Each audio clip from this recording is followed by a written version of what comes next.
Selamat datang di pembahasan kita kali ini. Kita akan coba menelusuri pemikiran Henry Adams yang cukup unik ya tentang pendidikannya sendiri. Hmm, Sumber kita kali ini dari autobiografinya yang terkenal, The Education of Henry Adams. Isinya ya refleksi dia soal belajar, pengalaman hidup, terus gimana dunia berubah drastis banget di akhir abad 19, awal abad 20 gitu. betul. Dan misi kita di sini tuh bukan cuma ngerangkum buku ya, tapi lebih ke mencoba ngerti kenapa sih seorang Henry Adams ini, dia kan dari keluarga terpandang banget ya, punya akses ke pendidikan terbaik zamannya, tapi kok malah merasa pendidikannya itu gagal total. Nah, itu dia. Gagal membekali dia buat abad ke-20 katanya. Iya, kita bakal lihat kritiknya yang wah pedes banget ke sekolah formal, terus gimana dia nyoba belajar dari pengalaman langsung, dan usahanya buat memahami kekuatan-kekuatan besar yang baru muncul kayak teknologi, politik, uang yang membentuk dunianya saat itu. Yang kalau dipikir-pikir, perjuangan Adams ini kok rasanya relevan banget ya buat kita sekarang. Kita kan juga suka pusing ya belajar di tengah tsunami informasi kayak gini. Benar sekali. Adams tuh pernah bilang, pendidikan yang dia dapat itu hampir nggak ada hubungannya sama pendidikan yang dia butuhkan. Malah di tahun 1900, dia ngerasa belum punya pendidikan sama sekali. Nah loh, Haha, iya, ekstrim ya kedengerannya. maksudnya apa coba? Yuk kita coba bedah bareng-bareng deh. Oke, Oke, kita mulai dari yang paling jelas dulu ya. Kekecewaan dia sama sekolah formal. Adams ini kritis banget sama guru-guru. Menurut dia mereka tuh sukaan nutup-nutupin kalau nggak tahu sesuatu. hmm, Padahal harusnya pendidikan itu jujur aja katanya. Tunjukin kalau pengetahuan kita tuh sebenarnya tambal sulam, banyak bolongnya gitu. iya, iya. Buat dia, inti pendidikan itu bukan sekedar nelan fakta kan? Tapi lebih ke menguasai alat berpikir, metode. Betul, alatnya itu. Kalau udah jago pakai alatnya, ya udah, alatnya bisa dibuang atau diganti dengan yang baru. Fokusnya di cara belajar, bukan cuma apa yang dipelajari. Prinsip yang menarik sih. Tapi ya itu tadi, pandangan ini cukup radikal ya buat masanya. Dia blak-blakan bilang benci sekolah. Banget, terutama pas umur 10 sampai 16, dia anggap itu cuma buang-buang waktu. Bahkan kuliah di Harvard yang dia sendiri akui lumayan santai dan liberal lah untuk ukuran waktu itu. Tetap aja dia kritik. Menurutnya Harvard cuma mencetak warga negara baik-baik, bukan pemimpin yang dia harapkan. Dia merasa 4 tahun di sana tuh sia-sia. Cuma jadi, apa ya, 1% dari sebuah pendidikan massal. Padahal dia butuh sesuatu yang lebih personal, lebih dalam. Iya, benar. Tapi kalau dipikir-pikir nih, pandangannya soal Harvard itu nggak terlalu keras ya? Mungkin ekspektasi dia aja yang ketinggian. Mengingat dia kan dari keluarga Adams gitu loh. Isinya presiden, diplomat. Bisa jadi sih. Campuran mungkin ya, ekspektasi Adams memang tinggi banget. Dia nyari pendidikan yang bisa bantu dia memahami arah sejarah, bukan sekedar ijazah atau gelar. Oke, Tapi kritiknya juga nunjukin keterbatasan pendidikan formal saat itu. Mungkin terlalu fokus ke tradisi, kurang siapin orang buat perubahan zaman yang udah mulai kerasa cepat banget. masuk akal juga sih. Kekecewaannya ini lanjut terus loh. Bahkan pas dia dikirim belajar ke Jerman, dia gambarin sekolah menengah di Berlin itu, aduh primitif katanya. Kotor, nggak beradab, metode belajarnya bikin stres. Wah, Kayak mimpi buruk pokoknya buat dia. Jadi sistem formal itu jelas nggak klik sama sekali buat Adams. jadi emang dari awal dia udah ngerasa nggak cocok ya sama sistem yang ada.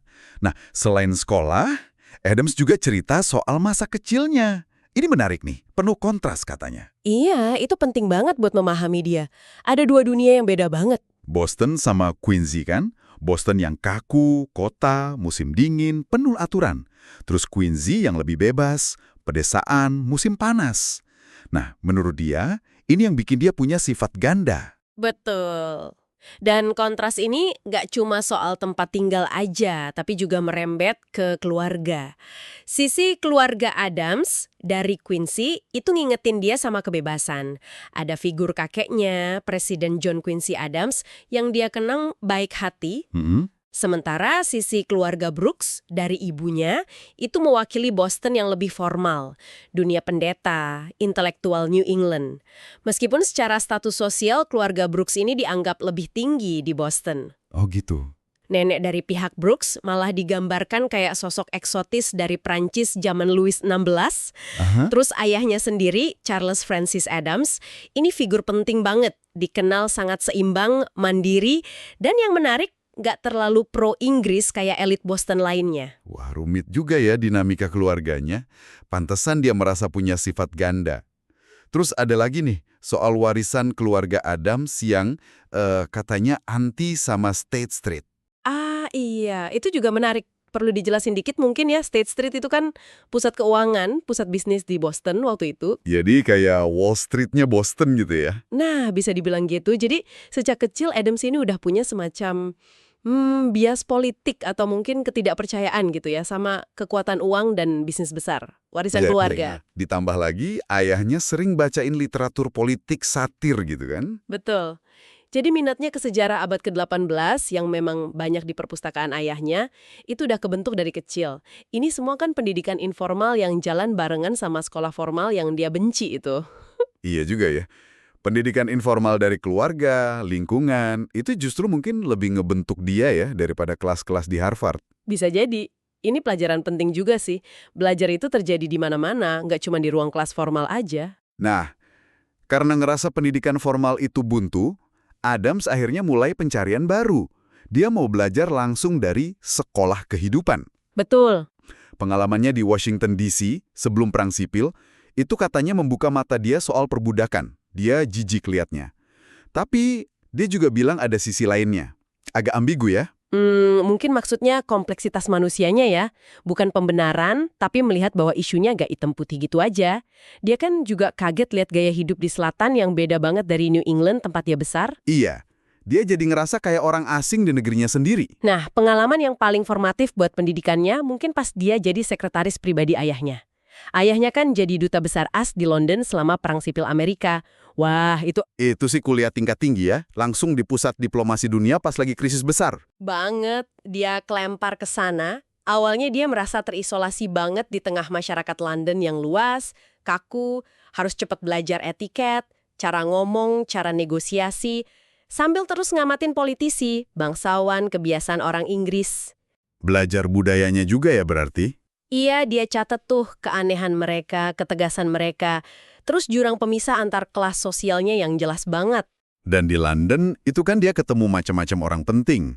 Dari kalangan sosialita, sastrawan yang agak nyentrik kayak Algernon Swinburne. Yang bikin dia minder katanya, karena pengetahuannya luas banget. Iya, terus politisi licin kayak Thurlow Weed yang dianggap paket pendidikan Amerika lengkap. Sampai orator hebat anti perbudakan, John Bright. Dia juga ngelihat langsung ruwetnya diplomasi tingkat tinggi. Kasus klaim Alabama itu kan contohnya. Ah iya, sengketa AS Inggris soal kapal perang buat konfederasi yang dibangun di Inggris. Nah, ngelihat manuver politisi top kayak Lord Russell, Gladstone, itu bikin Adams jadi makin skeptis sama kejujuran para negarawan. Makin nggak percaya sama omongan politisi. Jadi pengalaman langsung ini ngasih dia pelajaran soal kekuasaan, politik, sifat manusia yang nggak mungkin dia dapat dari buku teks di Harvard ya. Tepat sekali. Terus setelah perang selesai, dia jalan-jalan lagi di Eropa. Italia terutama. Nah, ini dia sebut pendidikan tak terduga. Kenapa tuh tak terduga? Karena efeknya lebih ke emosi daripada ke otak katanya. Kota Roma misalnya, buat dia itu bukan sekedar tumpukan reruntuhan kuno, tapi luapan emosi, sesuatu yang kompleks banget, yang nantang ide sederhana soal kemajuan sejarah yang linier gitu.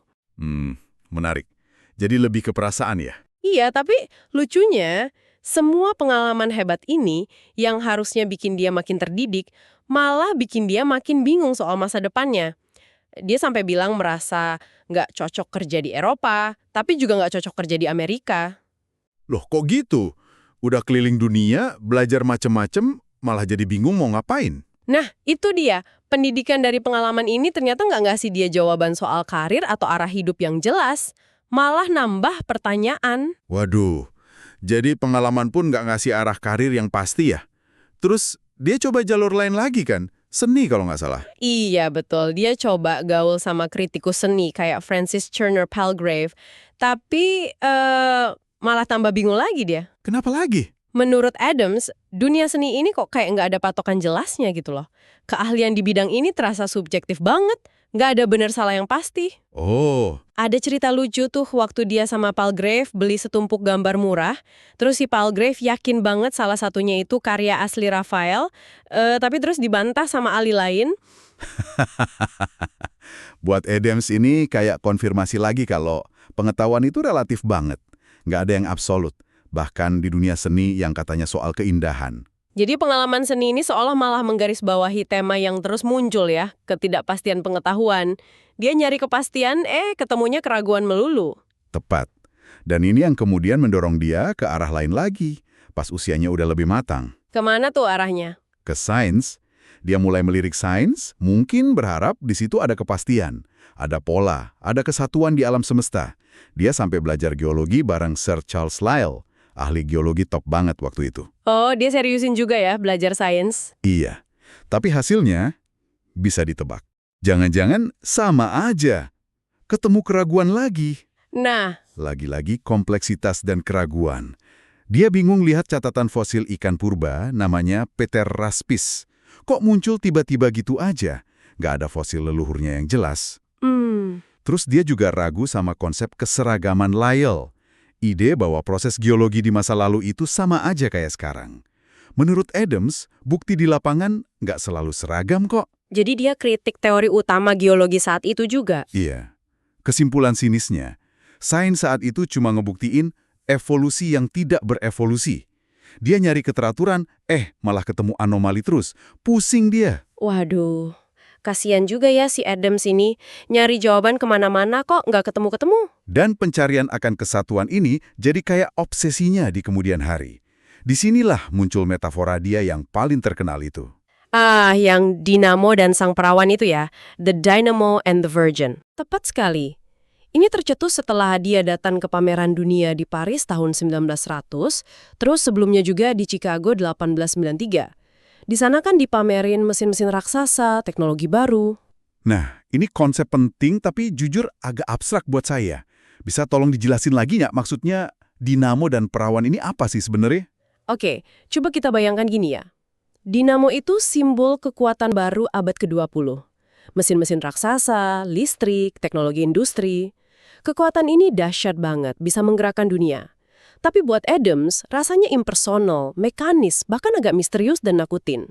Nggak manusiawi gitu ya kekuatannya? Nah, bisa dibilang gitu. Dia nggak paham gimana energi sebesar itu bekerja atau apa tujuannya. Kayak kekuatan buta aja gitu. Di sisi lain, ada sang perawan. Ini merujuk ke kekuatan iman abad pertengahan, terpusat pada figur Bunda Maria. Oke. Menurut Adams, kekuatan spiritual inilah yang dulu mampu menyatukan masyarakat, menginspirasi orang bangun katedral-katedral megah, menghasilkan karya seni yang agung. Itu juga energi, tapi energi iman, energi kesatuan, yang menurut dia nggak bisa diukur atau dipahami sama sains modern. Jadi kayak dua jenis energi yang beda banget ya? Energi mesin sama energi iman. Betul, dan Adams merasa kejebak di antara dua kutub kekuatan ini. Kekuatan material modern yang bikin dia bingung, sama kekuatan spiritual masa lalu yang dia rasa udah hilang atau nggak relevan lagi. Dia merasa nggak berdaya, nggak punya pendidikan untuk memahami atau mendamaikan keduanya. Dia terasing dari dua-duanya. Wow, penjelasan yang bagus. Jadi dia ngelihat ada jurang besar antara energi mesin dan energi iman itu. Dan dia nggak punya jembatan buat nyebrang. Pantesan dia frustrasi sama pendidikannya. Iya, pas dia balik ke Amerika, dia ngeliat manifestasi kekuatan dinamo ini di mana-mana.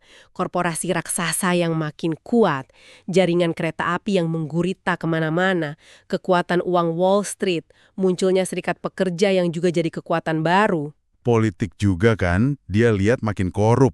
Dia kan nyaksiin sendiri skandal emas di era Presiden Grant. Betul, nah dia merenung ini semua nih melahirkan tipe orang Amerika baru yang beda banget dari manusia abad ke-18 tempat leluhurnya berasal. Bahkan teman-temannya sendiri, kayak diplomat John Hay, dia lihat kewalahan menghadapi kerumitan politik modern ini. Jadi dia merasa dunianya berubah terlalu cepat dan dia ketinggalan ya? Bisa dibilang gitu, dia juga mikirin konsep inersia atau kelembaman. Ada inersia ras, dia ngelihat Rusia sebagai contoh masa raksasa yang geraknya lambat banget dalam sejarah, susah diubah. Dan ini bagian yang agak kontroversial ya kalau dibaca sekarang. Dia bicara soal inersia gender. Dia bertanya-tanya soal peran perempuan Amerika yang berubah cepat. Oh iya, gimana tuh pandangannya? Dulu, menurut dia, kekuatan perempuan itu terpusat di keluarga. Dia nyebutnya inersia rotasi, kayak planet muter di porosnya. Tapi kekuatan modern ini, menurutnya, mendorong perempuan ke ranah publik. Adams khawatir ini bisa bikin perempuan kehilangan identitas gendernya. Jadi kayak lebah pekerja yang netral. Wah. Dan ini menurut dia bakal berdampak besar ke keluarga dan ras. Tentu ini pandangan yang sangat terikat konteks zamannya dia ya, akhir abad 19. Iya, jelas banget itu pemikiran zamannya.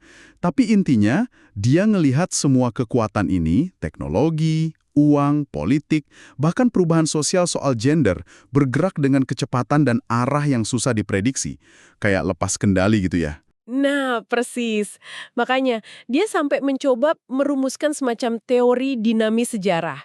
Dia pengen banget punya rumus, mungkin kayak rumus fisika gitu ya. Buat ngukur sejarah, gimana caranya? Iya, itu dia. Dia pengen ngukur percepatan sejarah ini. Mengukur gimana pikiran manusia merespons kompleksitas yang terus meningkat ini. Mencari pola di tengah kekacauan. Ambisius banget ya. Berhasil nggak dia? Ya, sayangnya enggak. Dia akhirnya sadar akan keterbatasannya sendiri dan keterbatasan ilmu pengetahuan di masanya. Dia nggak berhasil nemuin formula universal itu. Jadi ujung-ujungnya gimana? Menjelang akhir hayatnya, dia banyak merenung soal batas kemampuan manusia, batas ekspresi, batas pengetahuan. Dia sampai mengutip para penyair yang bicara soal keagungan diam atau kesunyian. Mungkin itu respon terakhir dia menghadapi kompleksitas dunia yang emang nggak akan pernah bisa dijelasin sepenuhnya pakai kata-kata atau teori. Jadi setelah semua pencarian itu, ujungnya adalah pengakuan akan misteri gitu ya? Kurang lebih begitu. Jadi kalau kita rangkum ya, perjalanan Henry Adams ini luar biasa loh. Ini potret pergulatan intelektual, bahkan spiritual, seorang pemikir abad ke-19 yang mencoba mati-matian memahami abad ke-20 yang lagi lahir di depan matanya. Iya, iya. Pendidikan versi dia itu bukan soal ngumpulin ijazah atau fakta doang, tapi perjuangan seumur hidup buat nyari makna, nyari arah, energi, dan kesatuan. Atau mungkin justru menerima kalau kesatuan itu nggak ada. Rasa gelisahnya soal pendidikan formal yang nggak relevan, terus pencariannya yang nggak pernah berhenti lewat pengalaman langsung, itu rasanya masih kena banget ya di zaman kita sekarang ini. Setuju banget. Kisah Adams ini kayak cermin nggak sih buat kita semua? Kita kan juga berjuang nih ngadepin perubahan zaman yang sepercepat, kebanjiran informasi, terus berusaha nyari makna di tengah semua ini. Betul. Pertanyaan dia soal mana yang lebih penting belajar di kelas atau belajar dari pengalaman, humaniora atau sains, itu kan pertanyaan abadi yang masih kita diskusikan sampai sekarang. Masih sangat relevan. Nah, sebagai penutup nih, kami mau lempar satu pertanyaan buat Anda renungkan di rumah. Henry Adams merasa pendidikannya gagal total mempersiapkan dia untuk abad ke-20. Kalau menurut Anda, jenis pendidikan apa sih? Entah itu yang formal di sekolah atau yang informal dari pengalaman hidup, dari internet, dari mana aja deh. Yang benar-benar kita butuhkan sekarang ini buat bisa survive dan mungkin thrive ya di tengah kerumitan abad ke-21 ini. Pertanyaan bagus itu. Dan kalau boleh jujur sama diri sendiri nih, coba pikirin deh, kekuatan-kekuatan apa yang kelihatan atau mungkin nggak kelihatan yang paling membentuk Anda dan dunia di sekitar Anda saat ini. Apa dinamo dan perawan versi Anda? Wah, jadi bahan refleksi ya. Iya. Coba direnungkan. Sampai jumpa di pembahasan berikutnya.